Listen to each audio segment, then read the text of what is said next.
Media సమావేశానికి వచ్చినటువంటి సేవలాల్ సంఘం అధ్యక్షుడు మోతిలాల్ అన్నకి, మీడియా మిత్రులందరికీ నా కళాభివందనాలండి.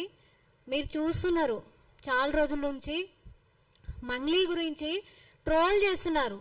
కానీ మీడియా మిత్రులు మీ అందరికీ చేతులెత్తి దండం పెడతా అండి. ఒక గిరిజన బిడ్డ తప్పు చేసిందా చేయలేదా అనేది మీకు తెలియదు. అది తెలిస్తే మీరు ట్రోల్ చేయండి. కానీ చేయనప్పుడు, మీ దగ్గర ఆధారాలు లేనప్పుడు ఒక అమ్మాయిని ట్రోల్ చేయడం మానేయండి. అమ్మాయి కూడా మీడియా నుంచే వచ్చింది. ఒక గిరిజన బిడ్డ ప్రపంచ స్థాయిలో ఎదుగుతుంది. ఎందుకండి అంత కుట్ర మీకు? తెలుగులో వాళ్ళు లేరా? సినీ ఇండస్ట్రీలో లేరా? ఎవరో చేసిన దొంగతనానికి, ఎవరో పాల్పడిన దొంగతనానికి ఈ అమ్మాయిని లోపల లాగి ఈ అమ్మాయి పేరుని బ్యాడ్ చేయడం ఎంతవరకు కరెక్ట్? ఒక ఆడపిల్ల. ప్రతి మీడియా వాళ్ళకి చెప్తున్నాను, రిక్వెస్ట్ చేస్తున్నాను, ఒక అమ్మాయి జీవితం ఇదే ప్లేస్లో మీ అక్కనో, మీ చెల్లెనో, మీ వైఫో ఎవరైనా ఉంటే ఇట్లాగే ట్రోల్ చేస్తారా అండి? ట్రోల్ చేయలేరు కదా. తప్పు ఉంటే శిక్షించాలి. చట్టాలు ఉన్నాయి, న్యాయస్థానాలు ఉన్నాయి. అమ్మాయికి చుట్టమా? న్యాయస్థానాలు చుట్టమా అమ్మాయికి? కాదు కదా. ఆ ప్లేస్లో ఎవరు దొంగతనం చేసినా, ఎవరు స్కామ్ చేసినా ఖచ్చితంగా శిక్ష పడవలసిందే. ఆ ప్లేస్లో మేమున్నా కూడా మాకు కూడా శిక్ష పడవలసిందే. కానీ ఒక గిరిజన బిడ్డని ఇంతగానం ట్రోల్ చేయడం చాలా తప్పు. వాస్తవం తెలుసుకొని ట్రోల్ చేయండి. ఆమెను ట్రోల్ చేయడం కాకుండా వాళ్ళ చెల్లెలు ఏం చేశారండి? వాళ్ళ చెల్లెలు వచ్చారా మధ్యలో? అడ్వకేట్ సుబ్బారావు గారు, మీకు సూటిగా చెప్తున్నాను, మీ దగ్గర దమ్ము ధైర్యం అన్నా ఉంటే వాస్తవాలు తెలుసుకొని ఫోన్ కాల్ చూపిస్తుడు. ఇక మంగ్లీ నాతో మాట్లాడింది, ఫోన్ కాల్ చూపిస్తుంది. మంగ్లీతో నాతో మాట్లాడింది రికార్డింగ్ ఉంటుంది కదా అండి. పోలీస్ స్టేషన్లో పెడితే పోలీస్ వాళ్ళే కదా తీసేది. కాల్స్ అని బయటికి వస్తాయి కదా, ఎవరితోటి ఏం మాట్లాడింది అనేది. అన్యం పుణ్యం తెలియనటువంటి అమ్మాయి పాటలు పాడుకొని బతుకుతున్న అమ్మాయిని తీసుకొచ్చి మధ్యలో లాగి 150 కోట్లని ఒకరు అంటారు, 200 కోట్లని కొంతమంది అంటారు, 100 కోట్లని ఉట్టి ఇస్తారండి ఎవరన్నా? నేను పోయి అడుగుతా, నాకు ఎవరైనా ఇస్తారా? ఏదో ఫేమ్ ఉన్నంత మాత్రాన ఆమె మధ్యలో లాగడం కరెక్ట్ కాదు. ఈ రోజులో చాలా మంది చూస్తున్నారు. ఇప్పుడు అన్నవాళ్ళు చెప్పినటువంటి విషయాలు ఏంటంటే, బాలాజీ నాయక్, మధు నాయక్ వీళ్ళు స్కామ్ చేశారు. వాళ్ళ దగ్గర ఆధారాలు ఉన్నాయి. వాళ్ళని శిక్షించండి. మేము వద్దానం.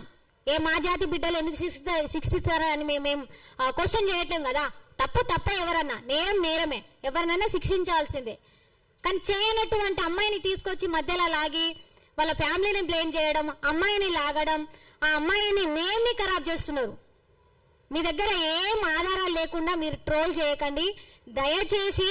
ఒక అమ్మాయి, ఒక ఆడబిడ్డ, ఒక గిరిజన ఆడబిడ్డ ఎదుగుతుంటే ఓర్వలేని వాళ్ళు చాలా మంది ఉన్నారు. కానీ ఇలాంటి ట్రోల్ చేయడం మానేయండి ప్లీజ్, దయచేసి. మా గిరిజన బిడ్డ నుండి నా తరపున రిక్వెస్ట్ చేసిన మీడియా మిత్రులకి ఇంకోసారి ట్రోల్ చేయడం మాత్రం మానేయండి. Thank you so much.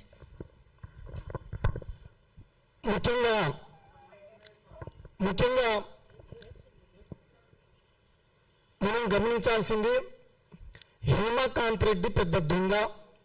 ఆ హేమకాంత్ రెడ్డి స్నేహితుడు సుబ్బారావు సహాయంతో మంగులిని చిచ్చులో లాగడం, అదేవిధంగా కొంతమంది హేమకాంత్ రెడ్డికి, కొంతమంది అంటే సినీ ఫీల్డ్లో ఉన్న కొంతమంది సహకరిస్తున్నారు. అదేవిధంగా కొంతమంది అక్కడున్న ఆంధ్ర ప్రాంతానికి చెందిన కొంతమంది వారు సహకరిస్తున్నారు. వారి కుట్రను మేము బయట పెడతాం. అదేవిధంగా ముందు ఇదే విధంగా ట్రోల్ చేస్తే మన తొలి వెలుగు ఛానల్ స్టూడియో ముందు, సుమన్ టీవీ ఛానల్ స్టూడియో ముందు యావత్ గిరిజన జాతి వచ్చి టెంట్ వేసుకొని ఎక్కడ కూర్చుంటుంది. మీరు కూడా ఆలోచించాలి. మరొక్కసారి ఎటువంటి ఆధారం లేకుండా మీరు ఆ అమ్మాయిని టార్గెట్ చేస్తే సహించం. చట్టం ఉంది, చట్టం తన పని తను చేసుకొని పోతుంది. మరి అందులో మీ పాత్ర ఉంది ఖచ్చితంగా, వ్రాతపూర్వకంగా. అంటే న్యాయం సహించదు, ఆమెను కూడా శిక్షిస్తుంది. కానీ ఈరోజు మీరు మంగిలిని వారి చెల్లెల్ని మరి బయటికి లాగడం వల్ల పాపం వాళ్ళ మంగిలి వాళ్ళ నాయన సీరియస్గా హాస్పిటల్లో ఉన్నారని మనకు తెలిసింది. మరి ఎవరికైనా ప్రాణ నష్టం జరిగితే మరి ఎవరి బాధ్యత వహించాలి, తర్వాత మీడియా వాళ్ళు చూపించాలి. మిగతా మీడియా వాళ్ళు వాస్తవాలు తెలుసుకొని మాట్లాడుతారు. మరి వారికి కూడా ధన్యవాదాలు.